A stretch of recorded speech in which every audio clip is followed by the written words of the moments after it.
everyone, this is Robin, and I thought I would check in with a kind of a summary of my current spiritual goals. What I'm thinking about doing lately. I recently, over the past half a year, I had the idea that I was going to go to that I was going to apply at least to a Presbyterian seminary. And there's a story behind that because I'm not Christian, obviously. But this friend is an occultist, and they do take inspiration from some some biblical stuff, some Christian stuff, they were a religious studies major in college. So they take inspiration from a lot of things, and they told me about this seminary program that was open to non-Christians that was based through a Presbyterian seminary, but basically it allowed people of different faiths and different spiritual leanings and traditions to apply. And then that friend was going to not apply to was going to do that program not to be like a Presbyterian minister, but to apply to this seminary program through the Universalist Unitarian minister program, which, was a complicated thing, right? But was, a thing that they wanted to do and was achievable. And at the time, I had been interested in potentially doing it with them, mostly because I was really ungrounded and didn't know what I was doing with my life, and I really wanted a goal, and I wanted a spiritual goal, and I thought, spiritual leadership, I can learn tools from this seminary program, about spiritual leadership and spiritual kind of bringing people together and for a mission and a goal and a particular set of values, and I can do it through a looser structure, especially in tandem with the Unitarian Universalist Unitarian Universalist Church and their structure, especially the ones here in Austin that are really progressive and have a lot of anti-racism work that they're doing, and a lot of queer and transgender positivity work that they're doing. And I do enjoy going sometimes to the UU church thing on Sundays, but over time, and the more that I started to think about actually taking steps to apply to this seminary thing, to do it through the Presbyterian seminary, but with a Universalist Unitarian background structure and goal, I really floundered, or what's the word? Is it floundered or foundered? But anyway, I just decided it wasn't really my passion goal. I've never been part of an organized religion, and even though I like and enjoy going sometimes to the UU services on Sundays, it's still just it's a place to go sometimes, but it's not like a home base. And it's and my friend sometimes was like, well, yeah, I think that, well, they were saying that Unitarian Universalist churches and groups are not, or are often formed by and for and filled with members who feel like spiritual outcasts of one form or another.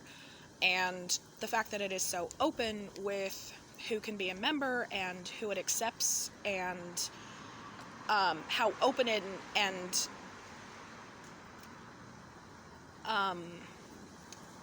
applicable their goals and mission statements and their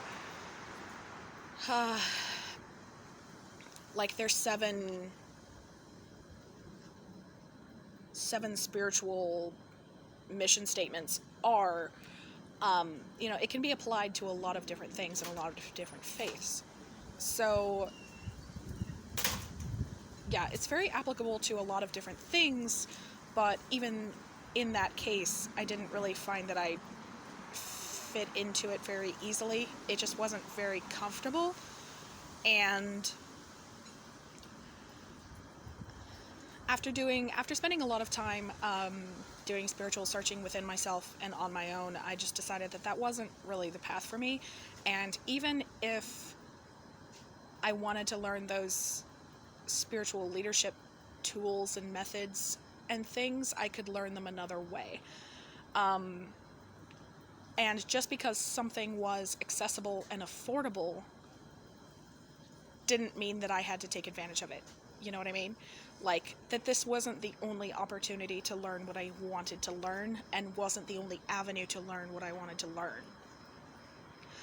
And I think honestly that's a good decision on my part. I also have a tendency sometimes to take on other people's goals and take on other people's like life directions instead of following my own and what speaks to me.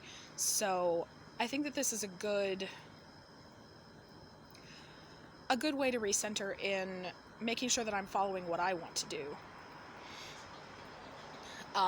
And not just kind of like, Libra adaptability, just going along with whatever everybody else is doing. And so anyway, so I've kind of put that down for now. I also think that part of the reason that I decided not to do it was because I was having a lot of feelings about, I was feeling conflicted about doing service work, right?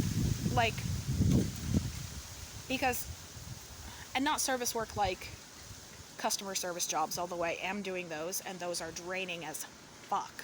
And God, like, oh God, I don't want to do those anymore, and feeling really burned out about it. But like, even though, I meant like service work as in like helping society, helping people, care work, really. Spiritual care work that is aligned with my values, right? And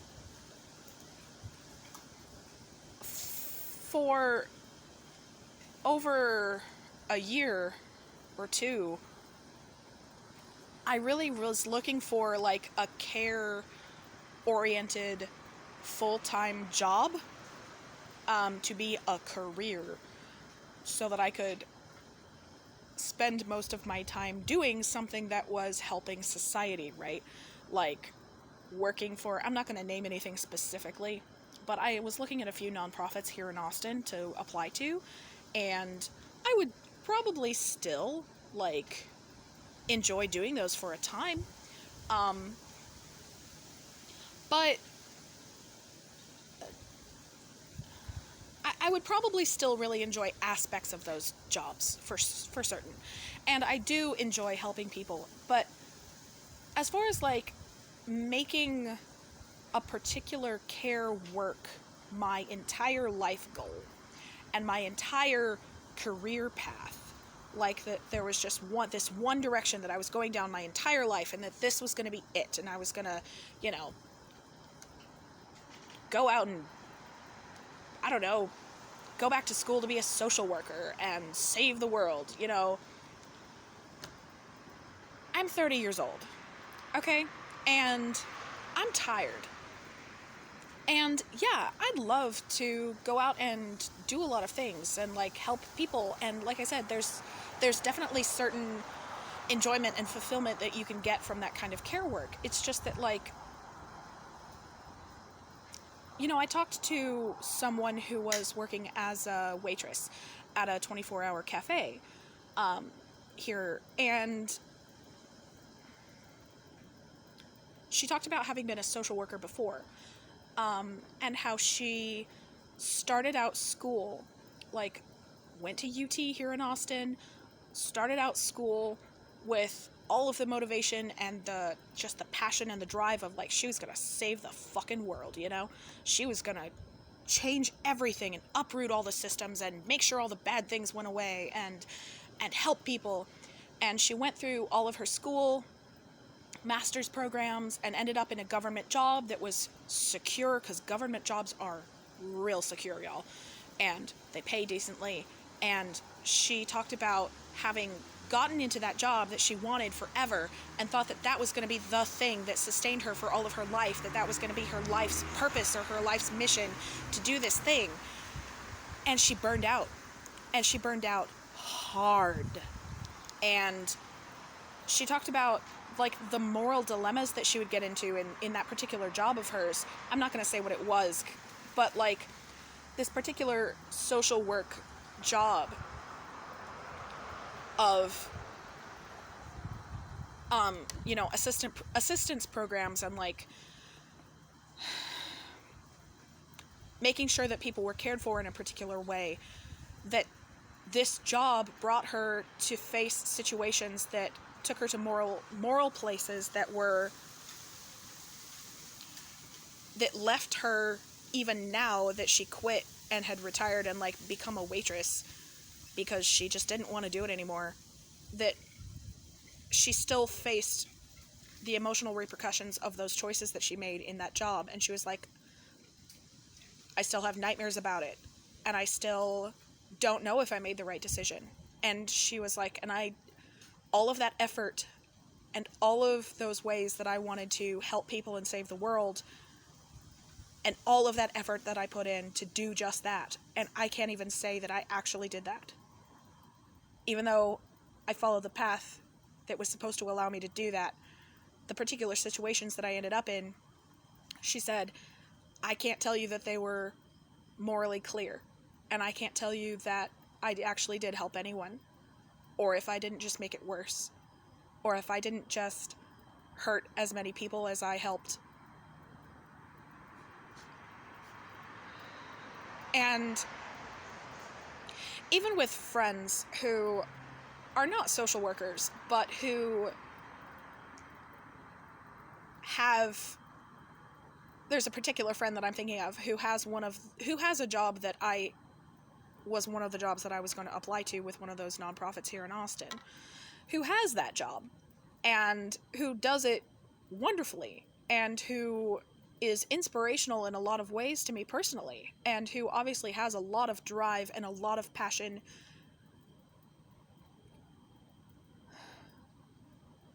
to help people be healthy and to help necessary things for people's health be accessible to queer and trans people, and, stuff like that. Just, even this friend talks about, like, burnout and compassion burnout and just daily work shit that just doesn't seem to be much different no matter where you are, whether you're in where I used to work, which was like a university parking garage, and I was surrounded by bureaucratic bullshit, or if it's like that one woman who was a social worker and was held up from helping people in the best ways because of bureaucratic bullshit, or nonprofits here that are filled with bureaucratic bullshit, like, or even just daily people interactions. Like, coworkers are never quite who you would choose to associate with. You just kind of have to, and you can make the best of it. You can, try to make the most of it with your coworkers, to, like, get along with them and make sure that you're working toward a common goal. But it's never quite what you would hope for, And I've honestly found doing pizza deliveries now, I used to be a manager at the same pizza place, and that job sucked. I hated that job, honestly. I didn't like being a manager. I was responsible for everybody's fucking feelings, and I was responsible for how everybody else was doing their job and making sure that they were trained, even when I was not properly adequately trained. Let me tell you how fun that was. Super fun. But I was responsible for everybody in the store. I was the shift manager. Yeah, everything was my fault when it went wrong, and it always inevitably went wrong, because that's the nature of the business. Whenever it's overwhelmed with orders, like people needing and expecting more than you can provide. And that leads it back to like me thinking of like government helping programs or nonprofits. It's like the story with nonprofits and government programs and of assistance and stuff is, and social work programs, the story is always the same of there's more people that need more things than you can ever provide. And even just seeing that in the context of pizza, where it's like, at the end of the day, it doesn't fucking matter. It's just pizza.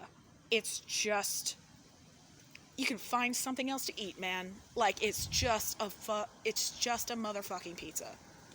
It's just a fucking pizza. That's, you don't even, like,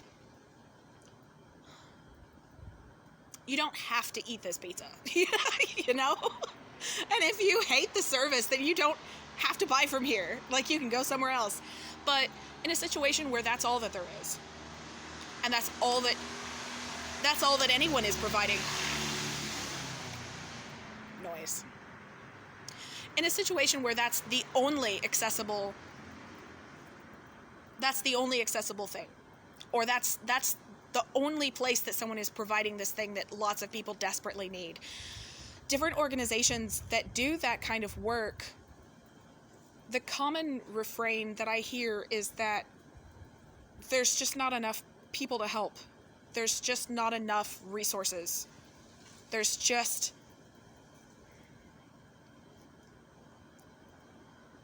the world needs so much.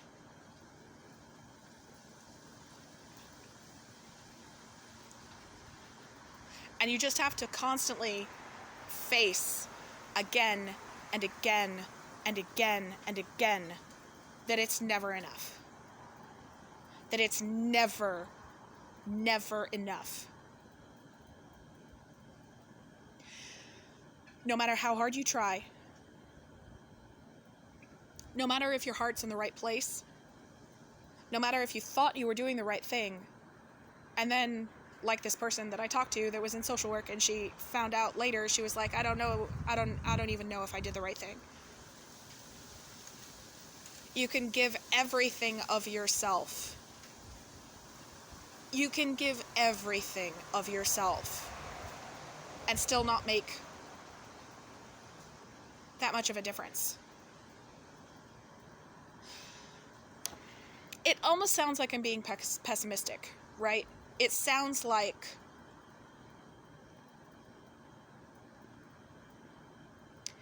it's not that it's not worth doing, because it is. It is definitely worth doing. Like how the different organizations are always saying, like, there's never enough people helping, or there's never enough help.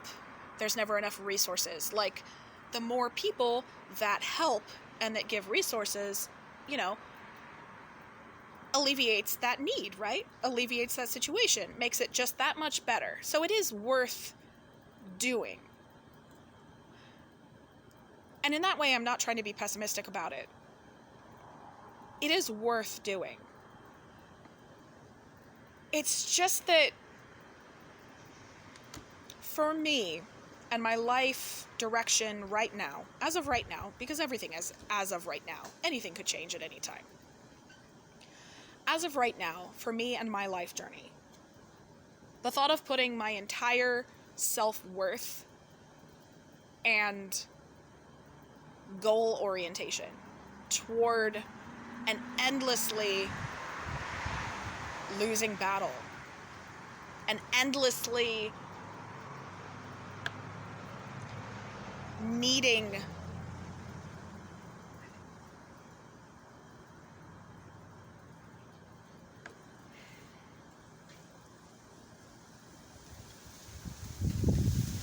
pit of care work that, like, I cannot provide all of that myself. I could help. I could volunteer with some of the organizations that I wanted to get a job with. Like, I could definitely volunteer, and I've been thinking, maybe that's a more sustainable practice for me, instead of expecting all of my needs to be filled by this paid position where I am doing the care work, that particular care work, all the time. Maybe that's not the sustainable model. Maybe the sustainable model is that I do something like pizza delivery that is lucrative. I don't make a whole lot of money, but I make enough, And in pizza delivery, like, I don't have to talk to a lot of people, which is great. I love not talking to people. Not talking to people is great, especially when they're customers. Or coworkers.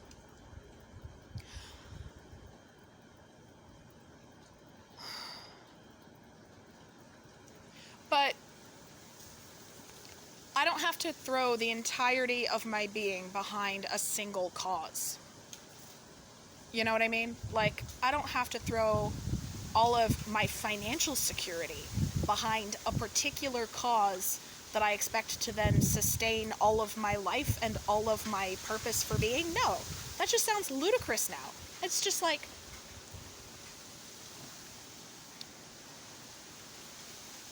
I don't have to give all of myself to the work that is never ending. Never ending. It is always, there's always something more that you can do. And that's why people get so burned out about it. I don't have to give all of myself. I can just give some. I can volunteer whenever I have free time. I can take the values that I still have, and I can, spread and share those values and what I think and what I feel with just the people that I interact with daily in life, friends, random acquaintances, people online. I try to share, especially the trauma healing and, like, the psychology and the emotional self-care and support that I know how to do. Emotional autonomy and emotional regulation and accountability that I know how to do, I try to share online with the online groups that I go to. And that is enough. Like, just interacting with the people that I come into contact with, just being me, just being, is enough. If I help a person a week just by existing, wow, that's minimal effort, and I just helped a person. Holy shit. Wow, damn. Like,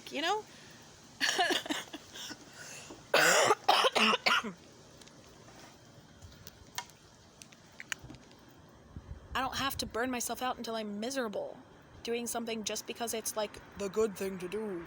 Woo. You don't have to give everything. You're not a one-man army.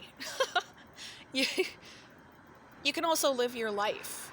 And the more that you live your life, the more that I live my life, and the more that I enjoy what I'm doing, and the more naturally it comes to me to just exist, being me, and doing the things and sharing the things that I already know how and am excited about and know how to do. And it's, like, effortless to share these things. Sharing what I know about, emotional healing, for instance. It's basically effortless. And I get so much in return for it. I feel so good sharing what I know. And it's exciting to me, and it's interesting. and then I get to share with other people, share their experiences, and then I learn more. Or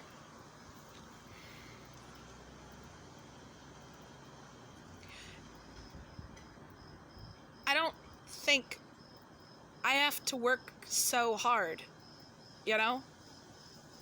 I've been working so hard for so long.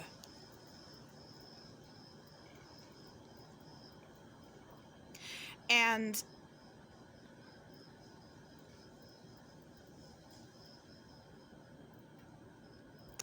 I think that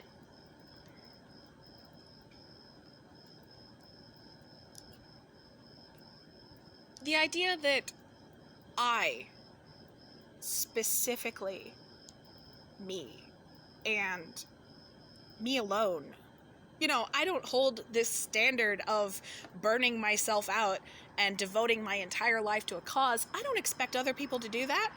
I don't expect my friends to do that. I don't expect them to burn themselves out and be tired all the time. I just like to see them happy. I like to see them have fun. I like to see them be effortless, just exist. The best friendships are ones that you can just exist together naturally. I think it's that way with life too. Like, if you or if we, if I can take that attitude more with myself, of just allowing myself to exist in the ways that feel the most natural, in the ways that honor my spirit, or like whatever my soul says at the time, is the thing that I just most want to do right now with my life. It doesn't have to be forever, and it doesn't have to be some big thing. It doesn't have to save the world all by myself. It just sounds like ego. Like, yeah, it's great to want to contribute, but you also, contribution is a collective action, not a personally all-giving action. Like, I think that the idea that there is so much that you have to give personally of yourself so that you have nothing left is a lack of faith in the universe, in people, in other people.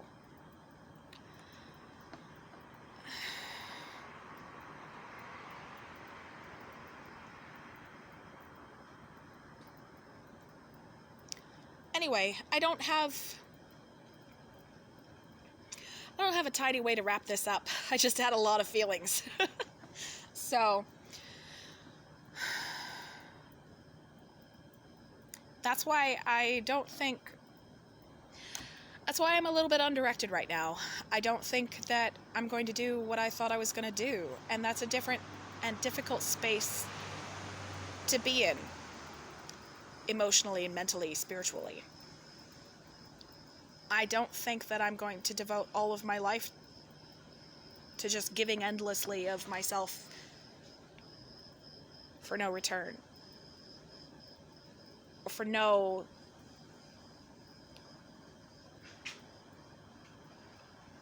for more effort and taking from me than I receive back. It just doesn't feel right anymore. I guess I've changed. That's all.